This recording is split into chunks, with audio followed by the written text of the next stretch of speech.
उम्मीद करती हूँ अच्छे ही होंगे। तो आज मैं आपको करवाने जा रही हूँ 9वीं क्लास के एसएस का भूगोल का तीसरा लेसन अफवाह। इसके मैं आपको करवाऊंगी एमसीक्यू जो आपके परीक्षाओं में बार बार पूछे जाते हैं। तो सबसे पहला जो क्वेश्चन है वो है आपका कि पृथ्वी में कितने भाग पे पानी है।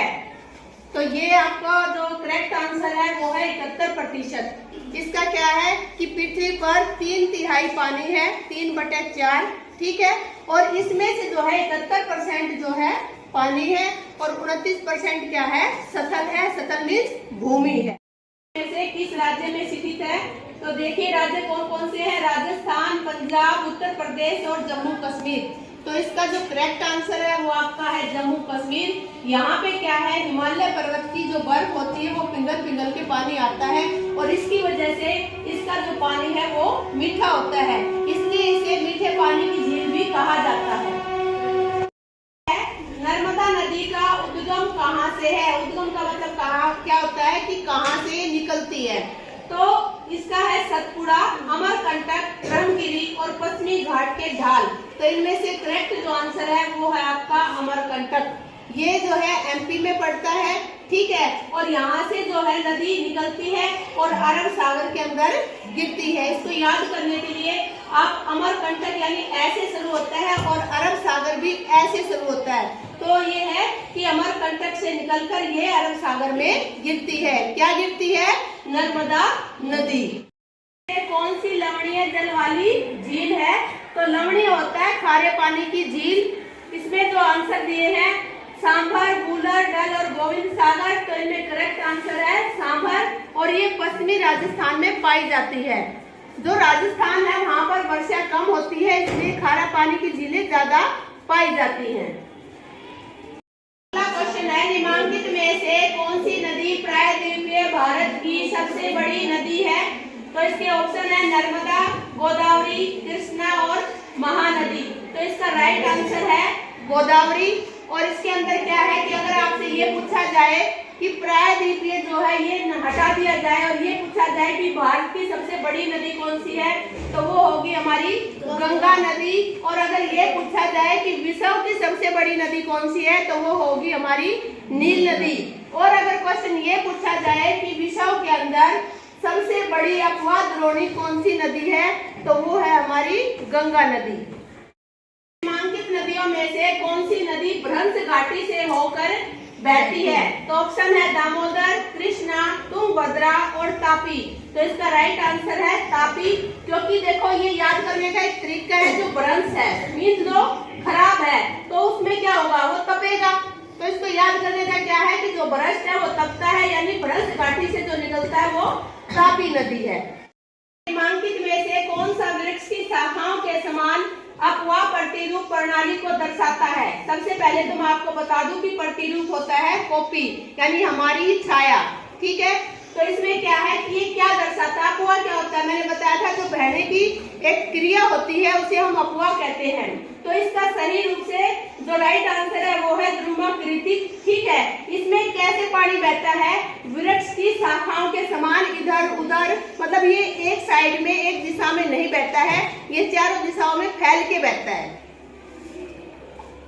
कौन प्राकृतिक झील है? प्राकृतिक क्या होता है? ऐसी झील जो प्रकृति ने स्वयं बनाई है।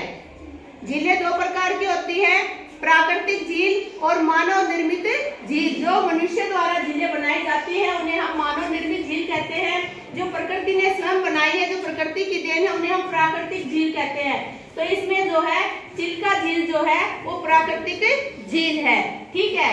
ये चिल्का झील और हीराकुंड जो है ये उड़ीसा के अंदर है और गोविंद सागर है ये कहाँ पर है? हिमाचल प्रदेश में। निम्न में कौन सी लवणीय जल वाली झील है? तो ये मैं आपको पहले भी करवा चुकी हूँ। तो इसका राइट आंसर है सांभर झील। ब्रह्मपुत्र नदी को तिब्बत में क्या कहते हैं? ये कई बार पूछे जाते हैं कि कौन सी नदी को किस एरिया में क्या कहा जाता है। तो इसका जो है ऑप्शन है सांगपो, जमुना, कृष्णा और भागीरथी। तो इसका राइट आंसर आएगा सांगपो। भारत की सबसे लंबी नदी यानी सबसे बड़ी जो नदी है द्रोणी वो कौन सी है? और या ये क्वेश्चन इस टाइप में भी पूछा जा सकता है कि भारत में किस नदी की अपवाद द्रोणी सबसे बड़ी है। ठीक है, तो इसके ऑप्शन है गोदावरी, ब्रह्मपुत्र, गंगा और नर्मदा। तो इसमें क्या आएगा आंसर? गंगा। नर्मदा का उद्गम किस राज्य से होता है? तो ये मैंने आपको पहले भी बताया था किस राज्य से होता है।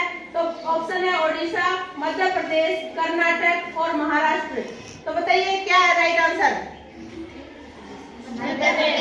मध्य प्रदेश। बताया था ना? कहाँ से हुआ था? अमरकंटक से। अमरकंटक से हुआ था और कहाँ गिरी थी ये? अरब सागर में गिरी थी। सिंधु जल समझौता किन देशों से संबंधित है? तो देखो ये बहुत ही महत्वपूर्ण क्वेश्चन है। क्यों महत्वपूर्ण है? क्योंकि भारत और पाकिस्तान का सभी जानते हैं क्या है, तो इसलिए क्वेश्चन बार बार पूछा जाता है। उसका सही और राइट आंसर है भारत और पाकिस्तान, इन दोनों के बीच में हुआ था सिंधु जल समझौता। नागार्जुन सागर नदी परियोजना किस नदी पर है? तो इसके ऑप्शन है गंगा नदी, कृष्णा नदी, यमुना नदी और गोदावरी। आप सबको याद होगा कि कृष्ण के ऊपर क्या होता है? नाग होता है। तो इसका राइट आंसर क्या होगा? कृष्णा नदी। आप इसको जोड़ के याद कर सकते हो। बिहार का शोक के नाम से जाने वाली नदी कौन सी है? तो ऑप्शन है गंगा, कोसी, सोन और दामोदर। तो इसका राइट आंसर है कोसी। कोसी नदी। Very good. भारतीय मरुस्थल की एक महत्वपूर्ण नदी कौन सी है? लूनी नदी। झेलम, चेनाब, रावी, व्यास और सतलुज निम्न में से किनके नाम हैं? तो ये सबसे आसान क्वेश्चन है। इनमें देखिए सैल, नदी, मृदा और पठार। तो राइट आंसर है नदी। लूनी किस क्षेत्र की सबसे बड़ी नदी है? तो देखिए मैंने अभी बताया था कि मरुस्थल की नदी, और मरुस्थल जितने भी हैं वो राजस्थान में सबसे ज्यादा पाए जाते हैं। तो इसका राइट आंसर है पश्चिमी राजस्थान। सुंदरवन का डेल्टा कौन सी नदियों से बनता है? तो इसके ऑप्शन है कृष्णा गोदावरी, गंडक कोसी, गंगा ब्रह्मपुत्र और सतलुज सिंधु। तो देखिए राइट आंसर है गंगा ब्रह्मपुत्र। ब्रह्मपुत्र है तो सुंदरवन ही बनाएगा, तो इसलिए इसको जोड़ के याद करना कि ब्रह्मपुत्र होने के कारण इन्होंने क्या बनाया? सुंदरवन का डेल्टा। आप नीचे देखो कि संसार का सबसे बड़ा जो डेल्टा है वो सुंदरवन का डेल्टा। ये क्वेश्चन बहुत बार पूछा जाता है कि विश्व का, संसार का सबसे बड़ा डेल्टा कौन सा है? यह पश्चिम बंगाल में स्थित है। अलकनंदा और भागीरथी कहाँ पर एक दूसरे से मिलकर गंगा का निर्माण करती हैं? तो देखिए ऑप्शन कानपुर, हरिद्वार, देहरादून और देवप्रयाग। नाम से ही पता लग रहा है कि भागीरथी कहाँ से निकली थी? शिव की जटाओं से निकली थी। तो वो कहाँ पे रहेंगे? देवप्रयाग, यानी देव के स्थान पर। तो इसका राइट आंसर है देवप्रयाग। विश्व की सबसे बड़ी अपवाद द्रोणी किस नदी का है? मैंने सबसे पहले ही बताया था आपको कि विश्व में अगर आपसे अपवाद द्रोणी के बारे में पूछा जाए तो ये है गंगा नदी। क्वेश्चन है कौन सी नदी अरब सागर में गिरती है? तो मैंने पहले आपको बताया था कि इसमें नर्मदा नदी है जो अमरकंटक से मध्य प्रदेश से निकलती है और अरब सागर के अंदर गिरती है। नदी का उद्गम कहाँ से है? तो इसका जो है ऑप्शन है अमरकंटक, गंगोत्री, मानसरोवर और सप्तकोशी। तो इसका सिंपल सा आंसर है गंगा का कहाँ से होगा? गंगोत्री से। क्वेश्चन अगला, डल झील किस राज्य में स्थित है? ऑप्शन है जम्मू कश्मीर, हिमाचल प्रदेश, लद्दाख और राजस्थान। बताइए कौन सा आंसर? जम्मू कश्मीर। जम्मू कश्मीर। या दूसरी भी थी एक और झील, वुलर झील। डल झील और वुलर झील दोनों ही मीठे पानी की झीलें हैं। क्यों है? क्योंकि ये जम्मू कश्मीर के अंदर स्थित है। पानी का झील जो भारत में स्थित है, कौन सी झील है? वुलर झील, चिल्का झील, डल झील या इनमें से कोई नहीं। तो राइट आंसर है चिल्का झील। तो ये जो है आपके 9th क्लास के जो तीसरा लेसन है उसके MCQ है, इनको अच्छे से याद करना है। ये परीक्षा में बार बार पूछे जाएंगे। धन्यवाद।